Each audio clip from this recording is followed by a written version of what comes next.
Bismillahirrahmanirrahim. Assalamu alaikum dear students. Welcome to the online NMT CAT session of Stars Academy Head Office Johor Town. Today we are going to discuss chemical bonding. तो chemical bonding का हमारा आज पहला lecture है. chemical bonding में सबसे पहले हम कुछ प्रॉपर्टीज़, पीरियोडिक प्रॉपर्टीज़ उनकी बात कर लेंगे और फिर आगे की तरफ चलते हुए मज़ीद चीज़ों पर भी नज़र डालेंगे.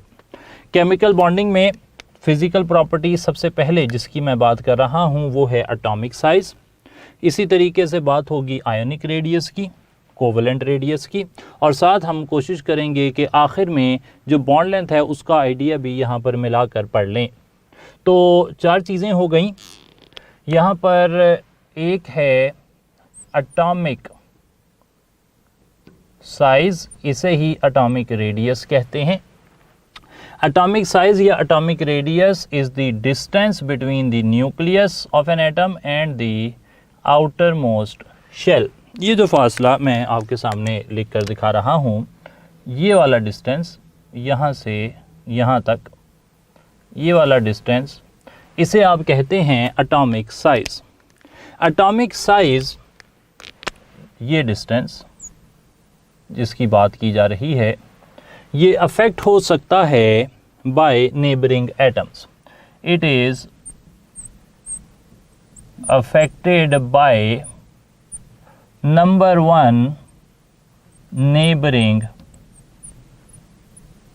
एटम्स. अगर इसके इर्द गिर्द कोई और एटम होंगे तो वो इसका जो साइज़ है उस पर असर डालेंगे, तो एटॉमिक साइज़ जो है ना वो नेबरिंग एटम से अफेक्ट हो सकता है, चेंज हो सकता है. इसीलिए जो एक्चुअल एटॉमिक साइज़ है उसे नापना एक डिफ़िकल्ट टास्क होता है. साथ साथ it is affected by the wave nature of electron. Electron हम जानते हैं कि वो वेव लाइक मोशन करता है, तो उसका न्यूक्लियस से फासला हमेशा कांस्टेंट नहीं रहता. और जो ऑर्बिटल का कॉन्सेप्ट है श्रोडिंगर वेव इक्वेशन का, उसमें हमें पता लगता है कि इलेक्ट्रॉन जो है वो न्यूक्लियस के इर्द गिर्द एक वेव लाइक मोशन भी कर रहा है, सर्कुलर मोशन तो कर ही रहा है. उस वजह से भी एटॉमिक साइज़ पर असर डलता है. और जो एटॉमिक साइज़ हम नापते हैं वो जो है ना अप्रॉक्सीमेशन होती है किसी एटम के साइज़ की. एटम साइज़ जो है एटॉमिक साइज़. इसके बाद दूसरी चीज़ जो हम कंसिडर करते हैं वो होती है आयोनिक साइज़ या आयोनिक रेडियस कह देते हैं. आयोनिक रेडियस होता है distance between the nucleus of an atom and the outermost shell of an ion. यानी कि यही वाली चीज़ एटॉमिक रेडियस के तरीके से ही, बट फॉर आयन. सही है जनाब. Distance between the nucleus of an atom and the outermost shell of an isolated gaseous ion. तो उसे आप क्या कह देंगे? ये आयोनिक रेडियस होता है. आयोनिक रेडियस की बात की जाए तो आयंस दो तरह के होते हैं, एक कैटाइन होते हैं, एक एनाइन होते हैं. यूजुअली इन प्रिंसिपल अगर बात की जाए, इन प्रिंसिपल बात करें तो जो पेरेंट एटम होता है, फॉर एग्ज़ाम्पल सोडियम है, मैं साथ मेंशन भी कर देता हूँ. पेरेंट एटम है सोडियम, तो उसका साइज़ उससे बनने वाले कैटाइन से बड़ा होता है. लाइक सोडियम का साइज़ सोडियम आयन से बड़ा होगा.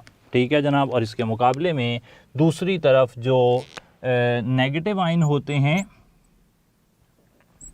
जिन्हें आप एनाइन भी कहते हैं, उनका साइज़ पेरेंट एटम से बड़ा होता है. अच्छा, यहाँ पर हम मिसाल कोट कर रहे हैं कि फ्लोराइड आयन फॉर एग्ज़ाम्पल ये फ्लोरीन से बड़ा होता है, और इसी तरीके से सोडियम जो है वो सोडियम आयन से बड़ा होता है.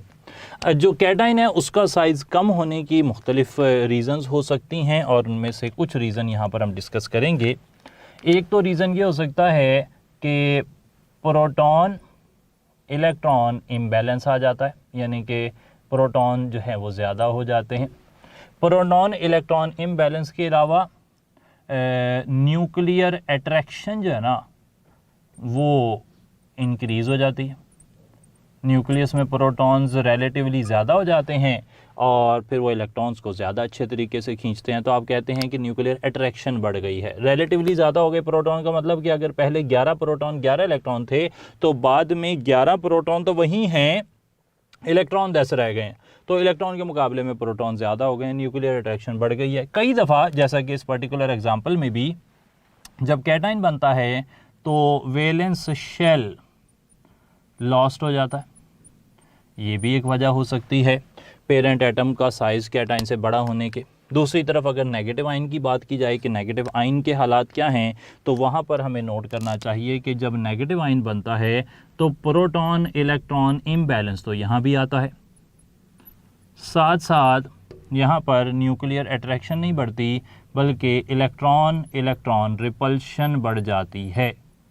इलेक्ट्रॉन इलेक्ट्रॉन रिपल्शन बढ़ने से भी जो साइज़ ऑफ एटम है वो बढ़ जाता है। तो ये बातें हो गई नेगेटिव आयन के पेरेंट एटम से बड़ा होने की कुछ वजूहात।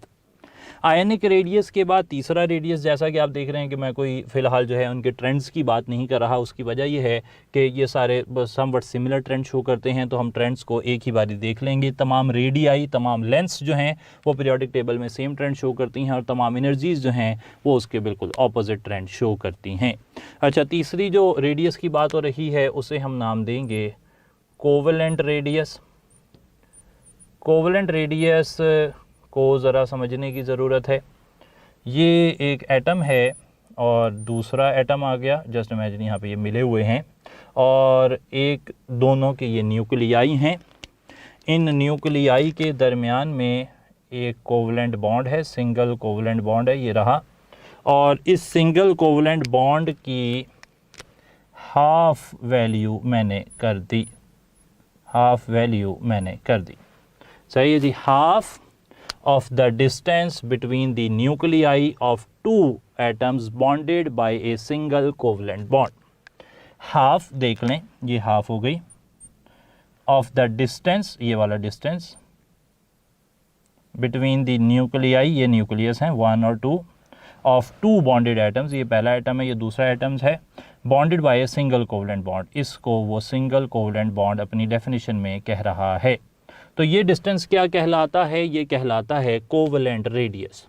कोवेलेंट रेडियस आमतौर पर एडिटिव प्रॉपर्टी रखता है। एडिटिव प्रॉपर्टी का मतलब ये है कि अगर आप हाइड्रोजन की बात करें तो हाइड्रोजन और हाइड्रोजन की जो बॉन्ड लेंथ होती है कोवेलेंट बॉन्ड की, वो होती है 75.4 पिकोमीटर, और इसको अगर हाफ कर लें आप तो फिर आ जाता है कोवेलेंट रेडियस, और वो आ जाता है 37.7 पिकोमीटर।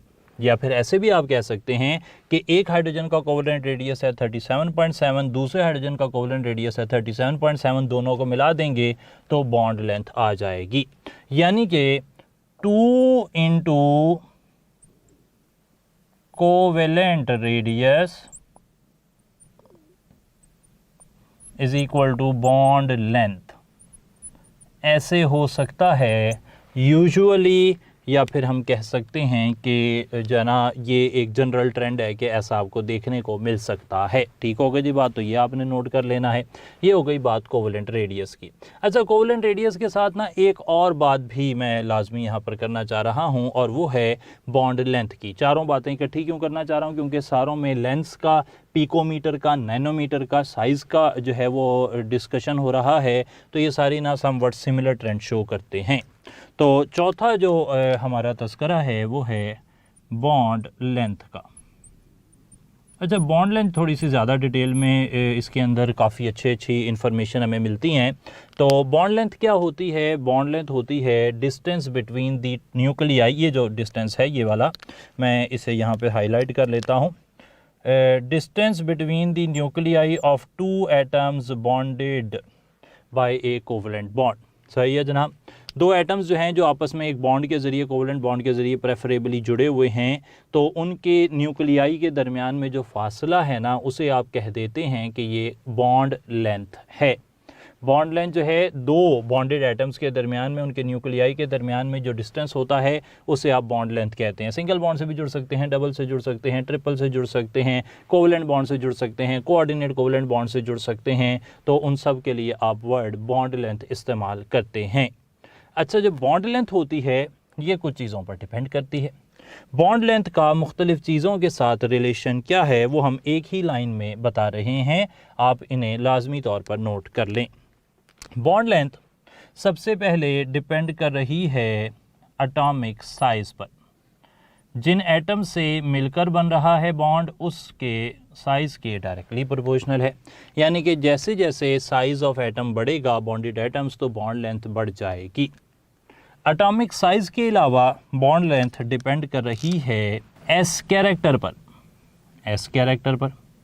एस कैरेक्टर पर डिपेंडेंस इस तरह है कि जो बॉन्डेड एटम्स हैं अगर वो हाइब्रिडाइज्ड ऑर्बिटल से बने हैं तो हाइब्रिडाइज्ड ऑर्बिटल्स के अंदर पाया जाता है कैरेक्टर एस और पी का। इस आइडिया को ज़रा मज़ीद समझते हैं ताकि बेहतर तौर पर हम अंदाज़ा लगा सकें।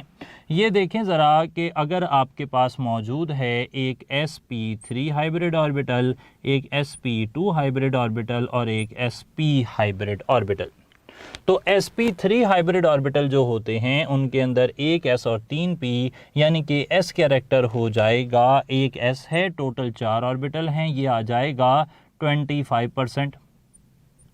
sp2 में एक s है, टोटल 3 हैं, यहाँ पर आ जाएगा 33%। sp में एक s है, टोटल 2 हैं, यहाँ पर आ जाएगा 50%। तो sp जो है उसके अंदर s कैरेक्टर सबसे ज़्यादा है। जैसे जैसे s कैरेक्टर बढ़ता है वैसे वैसे बॉन्ड लेंथ कम होती जाती है। इसे इन्वर्स रिलेशन कहते हैं।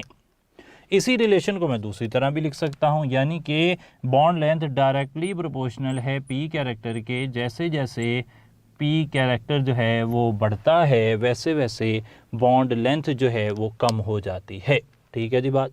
इसी तरीके से बॉन्ड लेंथ डिपेंड करती है इन्वर्सली इलेक्ट्रोनेगेटिविटी डिफरेंस पर।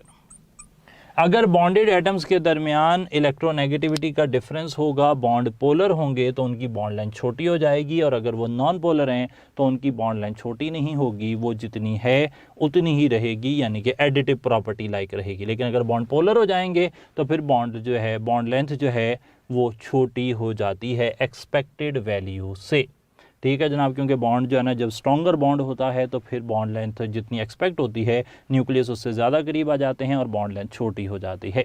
ये सारी इन्फॉर्मेशन जो अभी हमने पढ़ी ये डील कर रही है रेडियाई को, बॉन्ड लेंथ्स को। तो अब हम बात कर लेते हैं कि इनके जनरली ट्रेंड क्या हैं और ट्रेंड जो हैं उनके बारे में फर्दर इन्फॉर्मेशन क्या पता लग सकती है। Top to bottom in a group की बात हो रही है। इन ए ग्रुप ये सब के सब इंक्रीज करते हैं। ये सब के सब से मेरी मुराद है atomic size, ionic radius, covalent radius और bond length. Top to bottom in a group ये सब वैल्यूज़ इंक्रीज करती हैं। अल्कली मेटल्स के लिए, अल्कलाइन अर्थ मेटल्स के लिए, हेलोजेंस के लिए, सब के लिए ये values down the group increase करती हैं। और अगर लेफ़्ट टू राइट जाएं इन ए पीरियड तो इन ए पीरियड ये सब की सब डिक्रीज़ करती हैं। अभी इस आइडिया को हम देखेंगे कुछ सवालों की मदद से भी।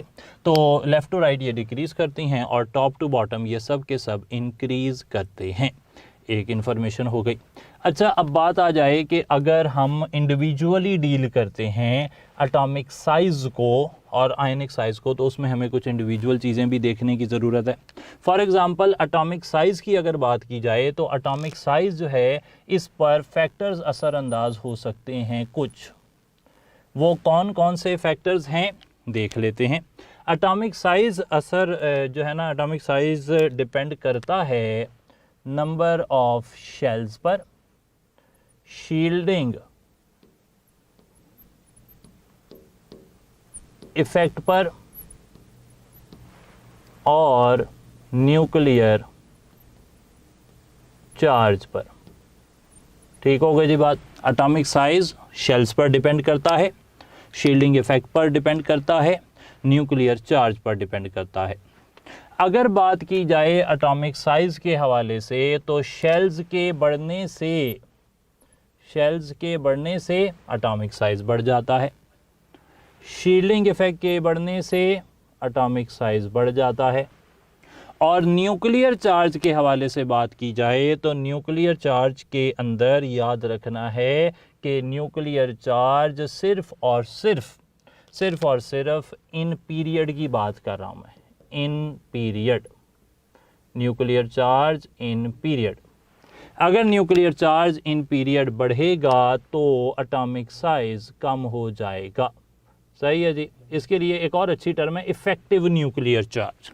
तो हम फिलहाल न्यूक्लियर चार्ज वर्ड इसलिए यूज़ कर रहे हैं क्योंकि इफेक्टिव न्यूक्लियर चार्ज इतनी कॉमन प्रैक्टिस टर्म नहीं है हमारे लेवल पर। तो फिलहाल हमने क्या कहा कि एटॉमिक साइज शेल्स के बढ़ने से बढ़ता है, तो हम कहेंगे कि ग्रुप में अगर आपको ये सवाल आ जाता है कि ग्रुप में atomic size down the group क्यों बढ़ रहा है, आप कहेंगे शेल्स बढ़ रहे हैं, शील्डिंग इफेक्ट बढ़ रहा है और न्यूक्लियर चार्ज ग्रुप में असर नहीं डालता।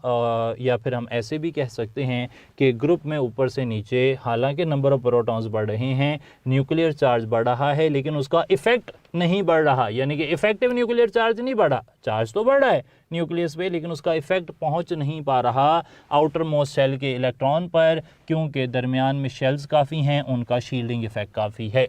अब आ जाते हैं पीरियड में क्या हो रहा है। पीरियड में शेल्स सेम रहते हैं, याद रखना है, जिसको नहीं भी पता, पर्टिकुलरली जो हमारे ए लेवल्स के स्टूडेंट हैं उन्हें ये मसला रहता है कि वो उन चीज़ों को उस तरह उन्होंने याद नहीं किया होता, तो याद रख लें कि पीरियड के अंदर शेल्स सेम रहते हैं, शील्डिंग इफेक्ट सेम रहता है, न्यूक्लियर चार्ज इंक्रीज़ करता है, left to right nuclear charge increase करता है। साबित कर लेते हैं इसे। हम कहते हैं कि हमारे पास है से lithium atomic number 3, oxygen atomic number 8 और neon atomic number 10। Atomic number क्या है? प्रोटॉन्स की तादाद। तो प्रोटॉन्स की तादाद आप देख रहे हैं कि बढ़ रही है, तो प्रोटॉन्स की तादाद बढ़ रही है, न्यूक्लियर चार्ज बढ़ रहा है और फिर नीचे की तरफ आ जाएगा साइज़, यानी कि साइज़ कम होता जाएगा, जैसा कि मैंने वाज़े किया। इसी तरीके से आयनिक रेडियस के बारे में कुछ स्पेसिफिक बातें हमें देखनी ज़रूरी हैं। आयनिक रेडियस के बारे में ग्रुप के अंदर तो बिल्कुल इसका सीधा सा काम है, ग्रुप में टॉप टू बॉटम इससे इंक्रीज़ होना है। पीरियड के अंदर एक इंपॉर्टेंट बात है, और पीरियड के अंदर इंपॉर्टेंट बात यह है कि हम आयनिक रेडियस नापते हैं दो चीज़ों का, और दोनों यानी कि कैटाइंस का भी नापते हैं, एनाइंस का भी नापते हैं। एनाइंस को यूजुअली एनाइन से कंपेयर करते हैं, कैटाइंस को यूजुअली कैटाइन से कंपेयर करते हैं, और उससे हमें नतीजा ये मिलता है कि for isoelectronic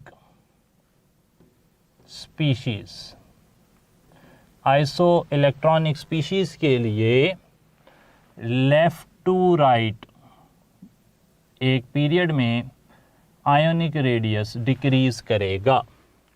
आइसो इलेक्ट्रॉनिक से मेरी मुराद है सेम इलेक्ट्रॉन्स, सेम इलेक्ट्रॉन्स वाली स्पीशीज़। मिसाल देख लेते हैं, सोडियम +1, मैग्नीशियम +2, एल्यूमिनियम +3, सिलिकॉन +4 सब एक ही पीरियड में हैं। एटॉमिक नंबर 11, 12, 13, 14, हर एक ने एक इलेक्ट्रॉन लूज़ किया। सोडियम ने 10 रह गए, मैग्नीशियम ने 2, 10 रह गए, एल्यूमिनियम ने 3, 10 रह गए, सिलिकॉन ने 4, 10 रह गए। सब के पास 10-10 इलेक्ट्रॉन हैं, सब एक पीरियड में हैं, सब आइसो इलेक्ट्रॉनिक हैं, तो लेफ़्ट टू राइट साइज़ कम हो रहा होगा। कैटाइंस को कैटाइन से कंपेयर कर लिया, लाइन लगा लेते हैं। अब आ जाते हैं एनाइंस को एनाइन से कंपेयर करते हैं इसी पीरियड में। अगले एलिमेंट आ रहे हैं phosphorus -3 atomic number 15, sulphur -2 atomic number 16, chlorine -1 atomic number 17, argon 18, argon पे कोई चार्ज नहीं है।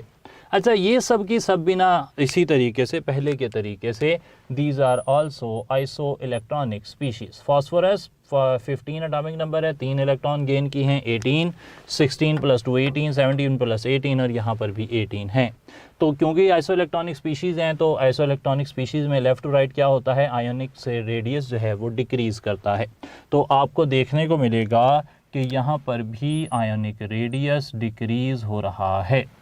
तो ये भी हमने नोट कर लिया कि आइसो इलेक्ट्रॉनिक स्पीशीज़ के लिए लेफ़्ट टू राइट जो आयनिक रेडियस है वो डिक्रीज़ करता है। ठीक हो गई जी बात। तो ये कुछ और इन्फॉर्मेशन थी जो हमारे पास होनी चाहिए थी, और इसकी वजह भी यहाँ पर भी देख लें कि अगर मैं बात करता हूँ कि आइसो इलेक्ट्रॉनिक एनाइंस जो हैं उनके अंदर साइज़ डिक्रीज़ क्यों हो रहा है, क्योंकि जहाँ पर ज़्यादा इलेक्ट्रॉन ऐड होंगे वहाँ पर इलेक्ट्रॉन रिपल्शन भी ज़्यादा होगी। ठीक है जनाब। और जहाँ पर ज़्यादा इलेक्ट्रॉन रिमूव करेंगे आप, वहाँ पर न्यूक्लियर अट्रैक्शन भी उसी तरह बढ़ती जाएगी, प्रोटॉन इलेक्ट्रॉन इम्बैलेंस बढ़ता जाएगा, और लेफ़्ट टू राइट पर साइज़ न्यूक्लियस जो है ना रिमेनिंग इलेक्ट्रॉन्स को ग्रेटर पुल से खींचता रहेगा। सही हो गया जी मामला। चलें फिर इसी आइडिया को बुनियाद बनाकर कुछ सवाल देख लेते हैं, और पहला सवाल जो हम यहाँ पर आपसे पूछ रहे हैं वो ये है कि the bond with shortest bond length, सबसे छोटा बॉन्ड आपके ख्याल में इन सब में कौन सा होगा? आसान से मुश्किल की तरफ हम सवालों में जा रहे हैं और पहला सवाल हमारे पास ये आ गया कि carbon single bond carbon, carbon double bond carbon, Charlie option carbon single bond oxygen, delta option carbon double bond oxygen.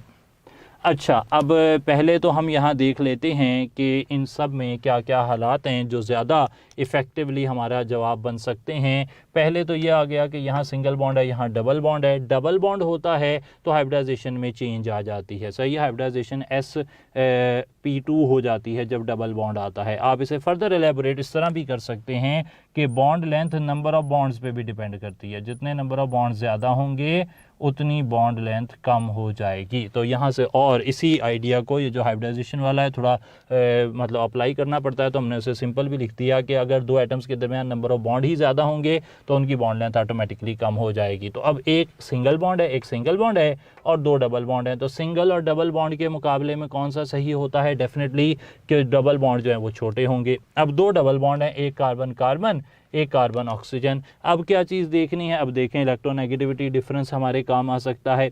हम देखते हैं कि कार्बन और ऑक्सीजन में इलेक्ट्रोनेगेटिविटी डिफरेंस ज़्यादा है, कार्बन कार्बन में इलेक्ट्रोनेगेटिविटी डिफरेंस इतना नहीं है। तो फिर जो कार्बन ऑक्सीजन बॉन्ड है वो रिलेटिवली छोटा हो सकता है। ठीक है जनाब, कार्बन और ऑक्सीजन सेम ग्रुप में हैं तो कार्बन ऑक्सीजन बॉन्ड पोलर होने की वजह से छोटा होगा। और तो साथ साथ आप जो है एटॉमिक रेडियस के हिसाब से देखें तब भी आपको पता लगेगा कि ऑक्सीजन का साइज़ छोटा होता है, इसलिए उससे बनने वाला बॉन्ड भी छोटा होगा। तो मल्टीपल वेज से आप ये बात साबित कर सकते हैं कि कार्बन ऑक्सीजन बॉन्ड जो है वो छोटा होगा। अच्छा, इंडिविजुअल एटम्स के बॉन्ड अगर हम कंपेयर करें तो वहाँ पर भी हम ये सवाल देख सकते हैं।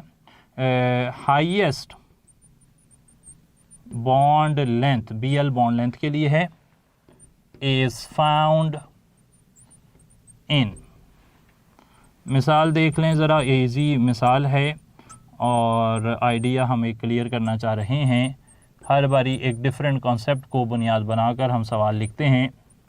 अच्छा, तो अब की बारी हाईएस्ट बॉन्ड लेंथ किसकी होगी? तो बॉन्ड लेंथ हाईएस्ट उसकी होगी जिसके अंदर एटॉमिक साइज़ बड़ा होगा। देखें जी, एटॉमिक साइज़ बड़ा है तो बाकी तो सारे सिंगल बॉन्ड ही, इलेक्ट्रोनेगेटिविटी का डिफरेंस भी कहीं नहीं है, तो ना इस कैरेक्टर ना पी कैरेक्टर, कोई भी चीज़ नहीं है। एटॉमिक साइज़ यहाँ इंपॉर्टेंट हो गया। डाउन दी ग्रुप आप जानते हैं कि एटॉमिक साइज़ बढ़ता है तो आयोडीन का साइज़ सबसे ज़्यादा है, तो फिर आयोडीन की बॉन्ड लेंथ भी सबसे ज़्यादा होगी। एक और सवाल देखते हैं। अब हम थोड़ा सा लेवल अप करते हैं सवालात का, और सवाल ये है कि largest ionic radius is found for, किसका आयोनिक रेडियस सबसे ज़्यादा है?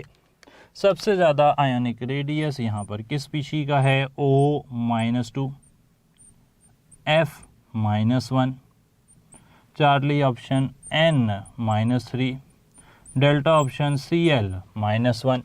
अच्छा, अब आपके पास 4 स्पीशीज़ हैं। जब तक आपको पीरियोडिक टेबल में इनकी लोकेशन के हिसाब से कुछ ना कुछ आइडिया नहीं होगा तो सवाल का जवाब निकालना मुश्किल हो जाएगा।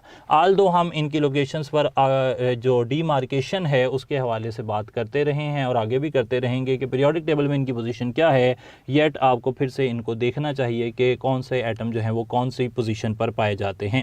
ऑक्सीजन को देखें तो ऑक्सीजन का एटॉमिक नंबर है 8, ये सेकेंड पीरियड में होता है, मेंशन कर लेते हैं सेकंड पीरियड। फ्लोरीन 9 ये सेकंड पीरियड में होता है। नाइट्रोजन 7 ये सेकंड पीरियड में होता है। क्लोरीन 17 ये थर्ड पीरियड में होता है। अच्छा, अब एक बात ज़रा समझ लें कि जो पीरियड का नंबर है ना पीरियोडिक टेबल में, वो नंबर ऑफ शेल्स को जाहिर करता है। ऑक्सीजन सेकंड पीरियड में है, इसके पास 2 शेल हैं। फ्लोरीन सेकंड पीरियड में, इसमें 2 शेल हैं। नाइट्रोजन सेकंड पीरियड में है, इसके पास 2 शेल हैं, जबकि क्लोरीन के पास 3 शेल हैं। तो जिसके शेल 3 है ना जी, उसका साइज, शेल बढ़ने से साइज ने बढ़ना ही बढ़ना है, शेल बढ़ने से साइज ने बढ़ना ही बढ़ना है। कोई दुनिया की ताकत शेल बढ़ने के दौरान साइज के बढ़ने को नहीं रोक सकती। तो 2 शेल वाले के पास 1 नेगेटिव हो, 2 नेगेटिव हो, 3 नेगेटिव हो, 4 नेगेटिव साइन आ जाए कोई फ़र्क नहीं पड़ता। ये बात समझाने के लिए ही मैंने यह सवाल लिखा है कि भाई अगर 2 शेल वाला है और 3 शेल वाला है, 3 शेल वाले पर नेगेटिव चार्ज है, तो 3 शेल वाला 1 नेगेटिव के साथ भी 2 शेल के 3 नेगेटिव से ज़्यादा बड़े साइज़ का होगा, हर हाल में बड़े साइज़ का होगा। ये बात जो ना आपने समझने की आपको ज़रूरत है। ये जो आइडिया मैंने यहाँ पर फ्लोट किया कि आइसो इलेक्ट्रॉनिक स्पीशीज़ के लिए लेफ़्ट टू राइट डिक्रीज़ करता है, तो ये आइसो इलेक्ट्रॉनिक स्पीशीज़ नहीं है, ये डिफरेंट स्पीशीज़ हैं। तो जब आपके पास डिफरेंट ग्रुप की स्पीशीज़ हों, डिफरेंट इलेक्ट्रॉन वाली स्पीशीज़ हों, तब आपने क्या करना है, मैंने बता दिया कि आपने शेल देखने हैं, जिसके पास शेल ज़्यादा होंगे उसका साइज़ डेफिनेटली ज़्यादा ही होगा, वो किसी सूरत भी कम नहीं हो सकता। ठीक हो गई जी बात। चलें, ये भी हमारा आइडिया क्लियर हो गया। एक और सवाल देख लेते हैं और अब की बारी हम जो है आयोनिक रेडियस में कैटाइनिक रेडियस को डिस्कस करते हैं, एटॉमिक रेडियस के साथ मिला करके किसका साइज़ कैसा होगा। तो सवाल यहाँ पर ये पूछा जा रहा है कि which of the following has largest radius, सबसे ज़्यादा रेडियस जो है वो किसका है। ऑप्शंस हमें दिए जा रहे हैं sodium ion, fluoride ion, neon atom, magnesium ion. सही है जनाब। तो अब इनमें से सबसे बड़ा रेडियस किसका है। एक बात तो हमने यहाँ समझ ली कि एटॉमिक नंबर के बगैर हमारा काम नहीं चलता। 11, 9, 10, 12। अगर आप ए लेवल के स्टूडेंट हैं और आपको ये वाली चीज़ जो है एटॉमिक नंबर वाली है ये डिफ़िकल्ट लगती है, तो आप एक जनरल नो हाउ परसेप्शन आपके पास होनी चाहिए कि कौन हेलोजन है, कौन अल्कली मेटल है, कौन अल्कलाइन अर्थ मेटल है, कौन नोबल गैस है। तो उससे भी उनकी position in the periodic table पता लग जाती है। अच्छा, अब आ जाते हैं सोडियम। 11 इलेक्ट्रॉन थे, 1 इलेक्ट्रॉन निकल गया, 1 इलेक्ट्रॉन निकल गया। इसके पास हैं 10 इलेक्ट्रॉन। समझने वाली बात है जी, 10 इलेक्ट्रॉन हैं और 11 प्रोटॉन हैं। इधर 9 इलेक्ट्रॉन हैं, 1 इलेक्ट्रॉन गेन किया था, 9 और 1 10 हो गए, तो इसके पास 9 + 1 10 इलेक्ट्रॉन हैं, 9 प्रोटॉन हैं। इधर 10 ही इलेक्ट्रॉन हैं, 10 ही प्रोटॉन हैं। इधर 10 इलेक्ट्रॉन हैं लेकिन 12 प्रोटॉन हैं। ठीक हो गई जी बात। अब आ जाती है बात ये कि ये सब के सब आइसो इलेक्ट्रॉनिक स्पीशीज़ हैं, लेकिन हमने पढ़ा हुआ है कि आइसो इलेक्ट्रॉनिक कैटाइंस के लिए एक ट्रेंड है, आइसो इलेक्ट्रॉनिक एनाइंस के लिए अलग ट्रेंड है। तो यहाँ पर कुछ कैटाइन है, कुछ एनाइन है, कुछ न्यूट्रल एटम है, तो यहाँ पर ये वाला फार्मूला तो नहीं चलेगा। फार्मूला कौन सा चलेगा, जनरल अंडरस्टैंडिंग वाला फार्मूला चलेगा। वो फार्मूला ये है कि हमें पूछा है सबसे बड़ा साइज़ किसका है। साइज़ जब बड़ा होता है इसका मतलब है न्यूक्लियर अट्रैक्शन कम है, और जब न्यूक्लियर अट्रैक्शन बढ़ेगी साइज़ छोटा होता जाएगा। देखें ज़रा बात को समझें कि भाई यहाँ पर 12 प्रोटॉन 10 इलेक्ट्रॉन को खींच रहे हैं। जब 12 प्रोटॉन 10 इलेक्ट्रॉन को खींचेंगे साइज़ डेफिनेटली श्रिंक होगा। 11 प्रोटॉन 10 इलेक्ट्रॉन को खींच रहे हैं, न्यूक्लियर अट्रैक्शन ज़्यादा है, साइज़ कम होगा। 10 प्रोटॉन 10 इलेक्ट्रॉन को खींच रहे हैं, अच्छी कोशिश है, काम बन सकता है, ये साइज़ कम हो सकता है। लेकिन 9 प्रोटॉन 10 इलेक्ट्रॉन को खींच रहे हैं, भाई यहाँ इलेक्ट्रॉन ज़्यादा हो गए, इलेक्ट्रॉन ज़रूरत से ज़्यादा हो गए, तो इलेक्ट्रॉन इलेक्ट्रॉन रिपल्शन ज़्यादा हो गई, इलेक्ट्रॉन इलेक्ट्रॉन रिपल्शन ज़्यादा हो गई, तो यहाँ पर साइज़ सबसे ज़्यादा हो गया। ये देखें अब ज़रा किस तरीके से मैंने डाटा को प्रेजेंट किया है। पहले मैंने इस बात की दलील पेश की कि जनाब आइसो इलेक्ट्रॉनिक स्पीशीज़ के लिए क्या हालात हैं और क्यों हैं, एटॉमिक रेडियस के लिए, आयनिक रेडियस के लिए, कैटाइनिक रेडियस के लिए, एनायनिक रेडियस के लिए जनरल आइडियाज़ क्या हैं। फिर मैंने उस बात को एलेबोरेट किया, एक्सटेंड किया अपने आइडिया को, इस बात को शामिल करने के लिए कि भाई अगर आप सिंपल चार्जेस देकर वो डिफरेंट ग्रुप के डिफरेंट पीरियड के एम एलिमेंट दे देता है, तो फिर आप क्या ये नेगेटिव चार्ज को देख के जज कर सकते हैं। हमने उसकी नफ़ी की और हमने कहा नहीं जी पीरियड देखना पड़ेगा, तो हमने पीरियड का कंसेप्ट क्लियर कर लिया। फिर हमने कहा कि अगर करीब करीब के एलिमेंट दे दे, कैटाइन भी दे दे, एनाइन भी दे दे, न्यूट्रल एटम भी दे दे, तो तब हम क्या करेंगे। तब हमने कहा कि हमें ये देखना पड़ेगा कि कहाँ पे इलेक्ट्रॉन इलेक्ट्रॉन रिपल्शन ज़्यादा है या फिर कहाँ पर न्यूक्लियर अट्रैक्शन ज़्यादा है। इस बेस पर हम जज करेंगे कि कौन सी बात सही है। ठीक हो गई जी बात। अच्छा चलें फिर आगे की तरफ चलते हुए हम यहाँ पर एक क्रिस्टल बना लेते हैं, एक स्ट्रक्चर बना लेते हैं, और स्ट्रक्चर हम ड्रा कर रहे हैं ये वाला। जी। अल्फ़ा ऑप्शन बना रहे हैं, ये है ionic radius. Beta option covalent radius. Charlie option atomic radius. Delta option formula unit. Okay, तो यहां हमने बना लिया है सोडियम आयन, यहां बना लिया है क्लोराइड आयन। कुछ एरियाज हाईलाइट कर रहा हूं, ये एक डिस्टेंस मैंने हाईलाइट कर दिया। डिस्टेंस हाईलाइट करने के बाद मैं इस एरिया को यहाँ से स्प्लिट कर रहा हूँ, सेंटर से स्प्लिट किया जा रहा है, सही है जनाब। इस एरिया को यानी कि यहाँ से यहाँ तक मैं 1 कह रहा हूँ, ठीक है जनाब। कलर चेंज कर लेते हैं। यहाँ से एक कोने से दिस वन, इस कोने से इस कोने तक ये वाला, इसे मैं 2 कह रहा हूँ, ठीक है जनाब। इस साइड से इस साइड तक इसे मैं 3 कह रहा हूँ, और इसी तरीके से इस साइड से इस साइड तक यहाँ तक इसे मैं 4 कह रहा हूँ। यहाँ पर 4 मैंने आपको निशान लगाकर दिखाए हैं, एक को मैंने 1 कह दिया है, एक को 2 कह दिया है, 3 और 4 होपफुली आप बिल्कुल क्लियर हैं इस बारे में कि ये डिस्टेंस कहाँ से कहाँ तक नापे जा रहे हैं। अब सवाल ये है कि जो पॉइंट 1 है, पॉइंट 1 ये रहा, पॉइंट 1 ये आपके सामने, ये सेंटर से क्लोराइड तक जा रहा है, उसके न्यूक्लियस तक। तो ये 1 जो है इसे क्या कहा जा सकता है नीचे दिए गए 4 ऑप्शंस में से? क्या 1 फार्मूला यूनिट है? फार्मूला यूनिट तो NaCl का NaCl ही होता है, लेकिन ये तो डिस्टेंस है, तो ये डेफिनेटली फार्मूला यूनिट तो नहीं है। क्या ये कोवलेंट रेडियस है? जी नहीं, ये तो आयोनिक कंपाउंड है, आयोनिक कंपाउंड का तो कोवलेंट रेडियस नहीं होता। क्या ये एटॉमिक रेडियस है? जी नहीं, यहाँ पर तो कोई एटम नहीं है, आयन है, तो आयनिक जो एटॉमिक रेडियस है वो तो नहीं हो सकता। अलबत्ता ये आयोनिक रेडियस कहला सकता है क्योंकि ये न्यूक्लियस और उसका जो वैलेंस सेल है उसके दरमियान का फासला है। तो अगर आप इन चारों में से बेस्ट पॉसिबल ऑप्शन टिक करेंगे तो फिर आप इस फासले को आयोनिक रेडियस ही कह सकते हैं। Distance between the nucleus of an atom and the outermost shell of an ion, इसे क्या कहते हैं? आयोनिक रेडियस कहते हैं।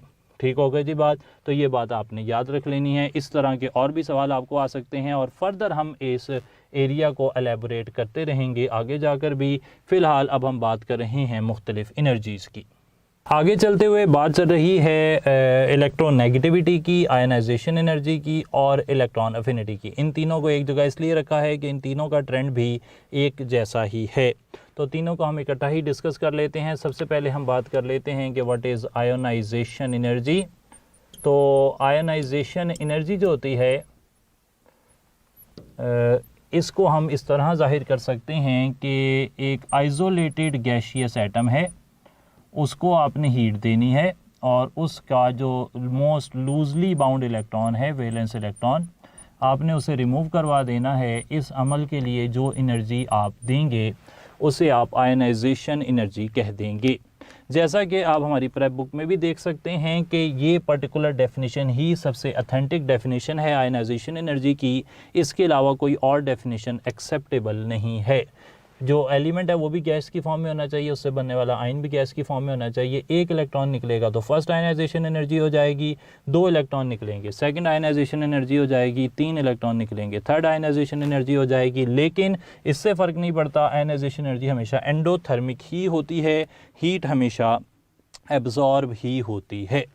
अच्छा, आयनाइजेशन एनर्जी जिसे इस तरह ज़ाहिर किया जाता है, अगर हम इस पर ट्रेंड्स की बात करें तो ट्रेंड्स क्योंकि सबके एक जैसे हैं तो मैं उन्हें एक ही बारी साइड पर लिख लेता हूं। आयनाइजेशन एनर्जी के लिए ionisation energy left to right top to bottom decrease होती है, left to right in a period ये इंक्रीज़ होती है।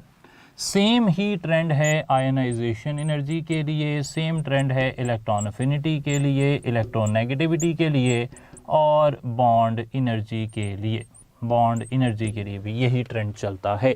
इंडिविजुअल वेरिएशंस आएंगी, वो हर एक के साथ मैं मेंशन कर देता हूं। तो फिलहाल आयनाइजेशन एनर्जी के ये हालात हैं। आयनाइजेशन एनर्जी किन फैक्टर्स पर डिपेंड करती है, इस पर बात की जाए तो आयनाइजेशन एनर्जी डिपेंड करती है एटॉमिक साइज़ पर। और आयनाइजेशन एनर्जी को अगर मैं यहाँ मेंशन कर लेता हूँ तो आयनाइजेशन एनर्जी इन्वर्सली प्रोपोर्शनल है एटॉमिक साइज़ के, यानी कि एटॉमिक रेडियस के। अगर एटॉमिक रेडियस बढ़ेगा तो आयनाइजेशन एनर्जी कम हो जाएगी। एटॉमिक रेडियस बढ़ता है, आयनाइजेशन एनर्जी कम हो जाती है। इसी तरीके से इसी बात को हम ऐसे भी लिख सकते हैं कि शेल्स जितने ज़्यादा होंगे उतनी आयनाइजेशन एनर्जी कम हो जाएगी। शेल ज़्यादा होते हैं, आयनाइजेशन एनर्जी कम हो जाती है। ठीक है जनाब। और हम कह सकते हैं कि जितना शील्डिंग इफ़ेक्ट ज़्यादा होता है उतनी आयनाइजेशन एनर्जी कम हो जाती है। और अगर बात करें न्यूक्लियर अट्रैक्शन की, तो न्यूक्लियर अट्रैक्शन का डायरेक्ट रिलेशन हमें नज़र आता है, लेकिन सिर्फ पीरियड में, बिल्कुल पीरियड में ही बात होती है। तो न्यूक्लियर अट्रैक्शन के हवाले से जो न्यूक्लियर चार्ज हम उसे कह लेते हैं, न्यूक्लियर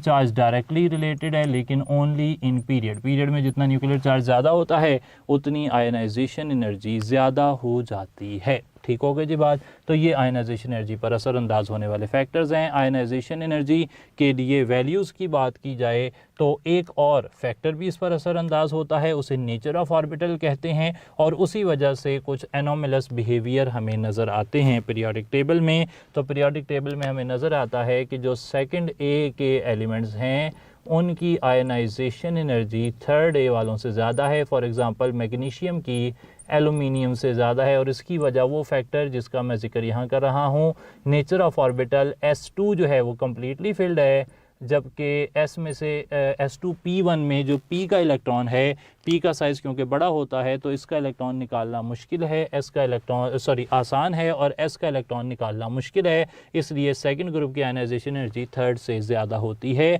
बिल्कुल इसी बुनियाद पर इससे मिलता जुलता एक और असर हमें ये देखने को मिलता है कि जो फिफ्थ ए मेंबर हैं उनकी ionisation energy sixth A member से ज़्यादा होती है। इसकी वजह हमें ये पता लगती है कि जो फिफ्थ ग्रुप के मेंबर हैं लाइक नाइट्रोजन, उनकी आयनाइजेशन एनर्जी ऑक्सीजन से ज़्यादा है। वजह यह है कि इसकी नेचर ऑफ ऑर्बिटल, उसके अंदर जो ऑर्बिटल्स हैं S कम्प्लीटली फिल्ड और P जो सब शेल है वो एग्जैक्टली हाफ फिल्ड है। इसके मुकाबले में ऑक्सीजन के अंदर S2P4 है।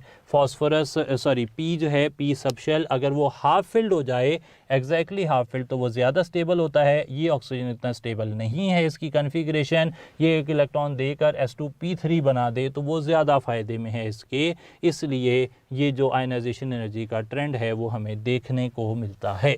ये हो गई जी बात आयनाइजेशन एनर्जी की और उसके डिफरेंट जो पैरामीटर्स हैं जो उस पर असर डालते हैं।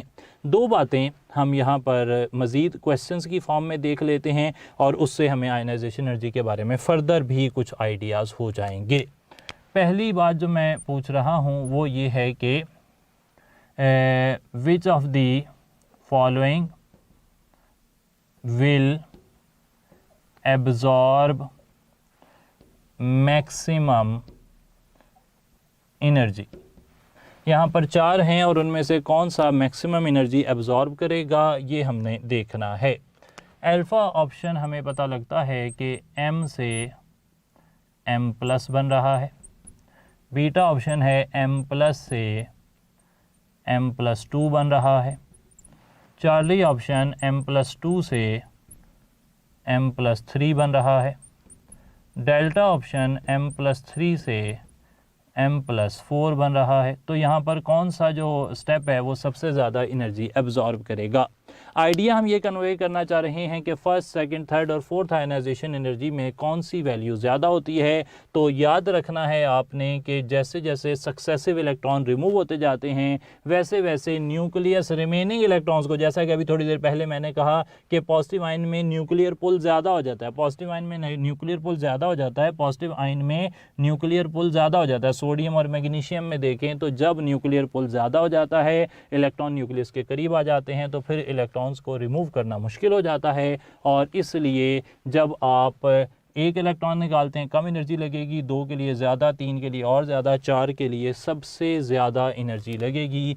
तो 3 में से चौथा इलेक्ट्रॉन निकालना, 3 इलेक्ट्रॉन के बाद चौथा इलेक्ट्रॉन निकालना, ये सबसे मुश्किल होगा। ठीक है जनाब, आगे चलते हैं, एक और सवाल देखते हैं और उससे फर्दर एक आइडिया जो है वो क्लियर करते हैं।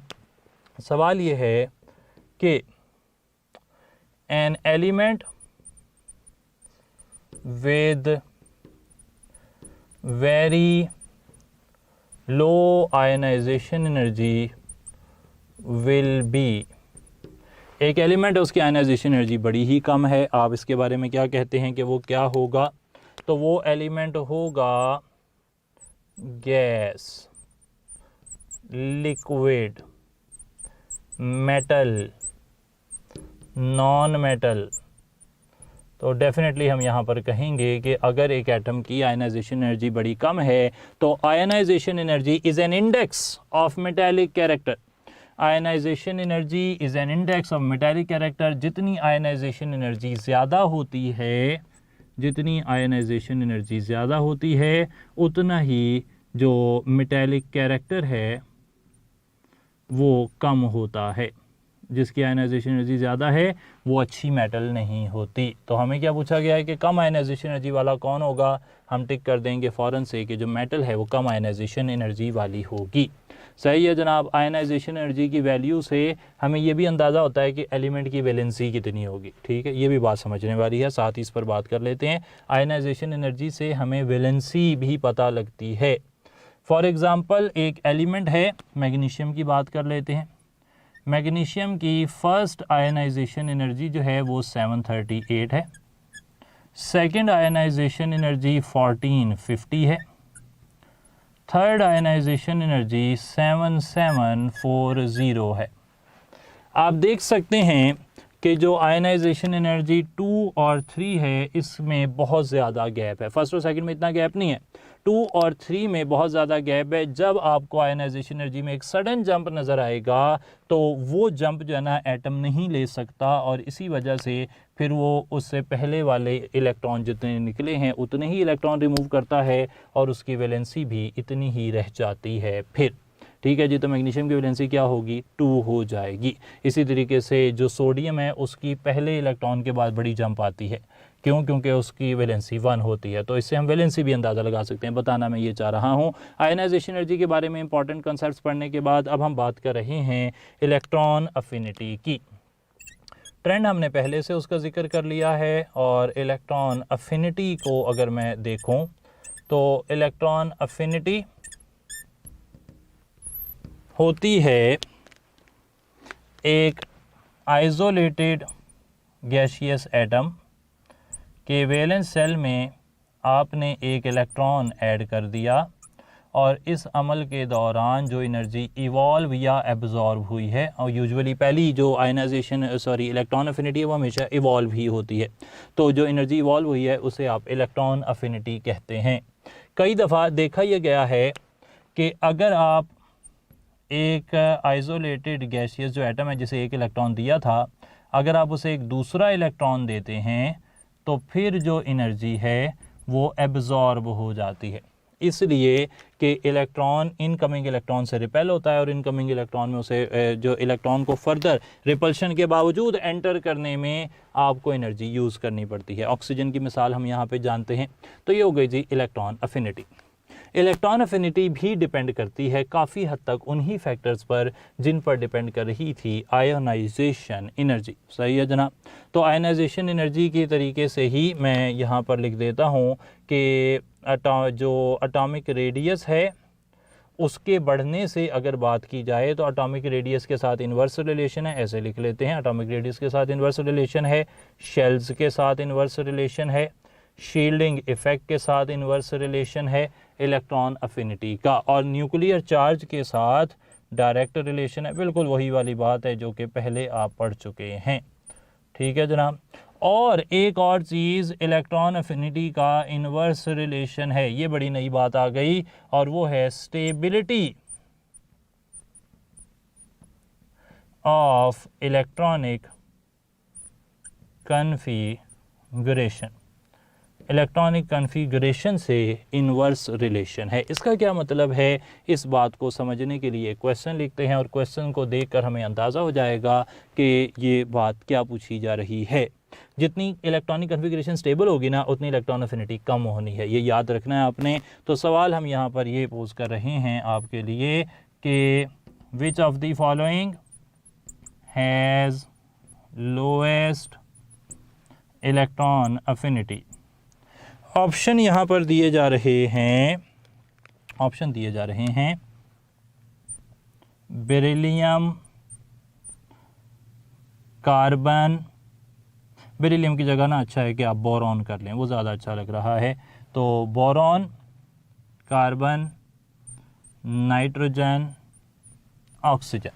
अच्छा, बोरॉन, कार्बन, नाइट्रोजन और ऑक्सीजन, इनमें से सबसे कम इलेक्ट्रॉन अफिनिटी किसकी है? सबसे कम इलेक्ट्रॉन अफिनिटी किसकी होगी? क्योंकि हमें ये अंदाज़ा है, पहले तो हमें इससे भी अंदाज़ा हो जाता है कि भाई लेफ़्ट टू राइट जा रहे हैं, left to right electron affinity increase करती है, तो हमारे माइंड में आता है कि बोरॉन सबसे लेफ़्ट पर है, बोरॉन का एटॉमिक नंबर क्या है 5, ये 6, ये 7, ये 8। तो लेफ़्ट टू राइट जो है इन पीरियड अगर आप चलें तो फिर तो जनाब एटॉमिक साइज़ कम होता है, एटॉमिक साइज़ कम होता है तो इलेक्ट्रॉन अफिनिटी बढ़नी चाहिए, तो ऑक्सीजन की इलेक्ट्रॉन अफिनिटी सबसे ज़्यादा होगी। लेकिन असल में ऐसा नहीं होता, असल में होता ये है कि भाई यहाँ पर जो नाइट्रोजन है, जैसा कि मैंने पहले लिखा था कि उसकी इलेक्ट्रॉनिक कॉन्फ़िगरेशन स्टेबल है, तो इलेक्ट्रॉनिक कॉन्फ़िगरेशन स्टेबल होने की वजह से जहाँ वो इलेक्ट्रॉन देने की कोशिश नहीं करता, हाई आयनाइजेशन एनर्जी कर लेता है, वहाँ इलेक्ट्रॉन लेने की कोशिश भी नहीं करता और उसकी जो इलेक्ट्रॉन अफिनिटी है वो भी कम हो जाती है, वो इलेक्ट्रॉन लेने की बिल्कुल कोशिश नहीं करता। तो यहाँ पर एनोमलस बिहेवियर हमें देखने को मिलता है कि भाई जो 2 वाले हैं, 2 के साथ भी ये है बेरिलियम, मैंने इसलिए वो मिसाल चेंज की कि भाई जो 2A वाले हैं और जो 5A वाले हैं और जो 8A वाले हैं, उनकी इलेक्ट्रॉन अफिनिटी एबनॉर्मली लो होती है। ये एक जो है ना जस्टिफाइड फैक्ट है। तो इलेक्ट्रॉन अफिनिटी के बारे में आपने ये बातें याद रख लेनी है। एक और एनोमलस बिहेवियर हमें देखने को मिलता है, वो ये कि फ्लोरीन का साइज़ छोटा है लेकिन उसकी इलेक्ट्रॉन अफिनिटी क्लोरीन से कम है। इसकी वजह नोट कर लें कि फ्लोरीन में जो चार्ज डेंसिटी है वो ज़्यादा है, चार्ज ना बड़ी कम जगह पे ज़्यादा इलेक्ट्रॉन है, तो चार्ज डेंसिटी ज़्यादा होने की वजह से इनकमिंग इलेक्ट्रॉन को बड़ी ज़्यादा रिपल्शन, जब आप फ्लोरीन में ये रिएक्शन करवाना चाहते हैं ना, फ्लोरीन प्लस इलेक्ट्रॉन फ्लोराइड, तो यहाँ पे बड़ी ज़्यादा रिपल्शन, आपको इनकमिंग इलेक्ट्रॉन को बड़ी रिपल्शन का सामना है और इस वजह से उसकी इलेक्ट्रॉन अफिनिटी कम हो गई है, कम होकर वो रह गई है 328, जबकि क्लोरीन की है 349। अब बात कर लेते हैं इलेक्ट्रोनेगेटिविटी की। इलेक्ट्रोनेगेटिविटी की बात कर लेते हैं कुछ। तो इलेक्ट्रोनेगेटिविटी, इसका ट्रेंड जैसा कि मैंने आपके सामने लिखा हुआ है कि बिल्कुल वैसा ही है जैसे आयनाइजेशन एनर्जी और इलेक्ट्रॉन अफिनिटी का, लेकिन इलेक्ट्रोनेगेटिविटी असल में इस तरह काम करती है कि एक एटम है A और दूसरा एटम है B, A की आयोनाइजेशन एनर्जी लो है और B की इलेक्ट्रॉन अफिनिटी हाई है। अब इन दोनों के दरमियान इलेक्ट्रॉन पेयर एक शेयर हो गया कोवलेंट बॉन्ड के ज़रिए, तो दोनों एटम्स की इलेक्ट्रॉन पेयर को अट्रैक्ट करने की सलाहियत अलग अलग है। तो the tendency of an atom to attract the shared pair of electron towards itself is called electronegativity. आप देख सकते हैं कि B की इलेक्ट्रॉन अफिनिटी हाई होने की वजह से वो इलेक्ट्रॉन पेयर को अपने पास ज़्यादा देर तक रख सकता है और इस वजह से ज़्यादा टाइम इलेक्ट्रॉन जब B पर गुजारते हैं, इस पर आ जाता है पार्शियल नेगेटिव चार्ज, A पर आ जाता है पार्शियल पॉजिटिव चार्ज। ये जो पोलैरिटी ऑफ बॉन्ड इंड्यूस हुई है, ये हुई है इलेक्ट्रोनेगेटिविटी डिफरेंस की वजह से। तो इलेक्ट्रोनेगेटिविटी क्या है? It is the force of attraction with which an atom attracts the shared pair of electron towards itself. तो इसे आप कह देते हैं कि ये इलेक्ट्रोनेगेटिविटी है। एक बात और याद रखनी है कि इलेक्ट्रोनेगेटिविटी का कोई यूनिट जो है वो हमें नहीं मिलता, इसके ना 9 यूनिट्स वाली बात है, इसके कोई यूनिट्स हमें नहीं मिलते। यूनिट्स नहीं है क्योंकि सिंपल ये एक रेशो के तरीके से निकाला जाता है। अच्छा, अब इलेक्ट्रोनेगेटिविटी जो है ना, इससे भी हमें कुछ अच्छी इन्फॉर्मेशंस मिलती हैं। पहली इंफॉर्मेशन ये मिलती है कि अगर कभी दो एटम्स के दरमियान में इलेक्ट्रोनेगेटिविटी डिफरेंस 0 से 0.4 का हो तो आप कहते हैं कि उनके दरमियान जो बॉन्ड है वो नॉन पोलर है। अगर इलेक्ट्रोनेगेटिविटी डिफरेंस 0.5 से 1.7 का हो तो आप कहते हैं कि उनके दरमियान जो बॉन्ड है वो पोलर है। अगर इलेक्ट्रोनेगेटिविटी डिफरेंस 1.7 से ज़्यादा हो जाए तो बहुत ज़्यादा इम्कान है, 100% नहीं है, बहुत ज़्यादा इम्कान है कि यहाँ पर जो बॉन्ड होगा वो आयोनिक होगा। तो इलेक्ट्रोनेगेटिविटी डिफरेंस हमें जो नेचर ऑफ बॉन्ड है उसको डिटरमिन करने में मदद दे सकती है। एक मिसाल देखते हैं यहाँ पर। तो पास पेपर से एक सवाल है। सवाल ये है कि electronegativity difference between hydrogen and fluorine is 1.9। सही है जनाब। The nature of this bond will be. इस बॉन्ड की नेचर जो है वो क्या होगी आपके ख्याल में? तो यहाँ ऑप्शंस हैं। नॉन पोलर ऑप्शन जो है वो एग्जैक्ट पास पेपर वाले नहीं हम लगते, कई दफ़ा चेंज हो जाते हैं, लेकिन आइडिया समझना ज़रूरी रहता है। पोलर बॉन्ड होगा, आयोनिक बॉन्ड होगा, या फिर कोऑर्डिनेट बॉन्ड होगा। तो देखकर ना ऐसे लगता है कि इलेक्ट्रोनेगेटिविटी डिफरेंस 1.9 का है जो कि 1.7 से ज़्यादा है, तो यहाँ पर बॉन्ड आयोनिक होगा, लेकिन एक्चुअल प्रैक्टिस में जब आप देखते हैं तो ये बॉन्ड निकलता है पोलर। ये सवाल पूछने का मकसद हमारा ये रहता है कि बताया जाए कि 100% जो है ना वो आप श्योर नहीं होते केमिस्ट्री में। तो यहाँ पे इलेक्ट्रोनेगेटिविटी का डिफरेंस तो ज़्यादा है लेकिन बॉन्ड आयोनिक नहीं है।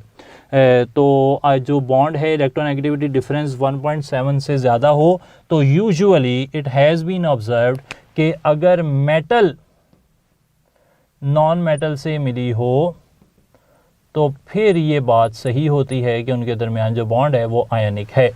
यहाँ पर हाइड्रोजन फ्लोरीन दोनों नॉन मेटल हैं। इसी तरीके से same is the case with silicon fluorine. तो यहाँ पर भी इलेक्ट्रोनेगेटिविटी डिफरेंस ज़्यादा होता है लेकिन ये बॉन्ड भी आयनिक नहीं होता। सही है जी। तो शर्त है कि अच्छी एक metal, alkali metal, alkaline earth metal, वो अगर नॉन मेटल से मिलेगी तो फिर यहाँ पर आयनिक बॉन्ड बनेगा इलेक्ट्रोनेगेटिविटी डिफरेंस 1.7 से ज़्यादा होने पर।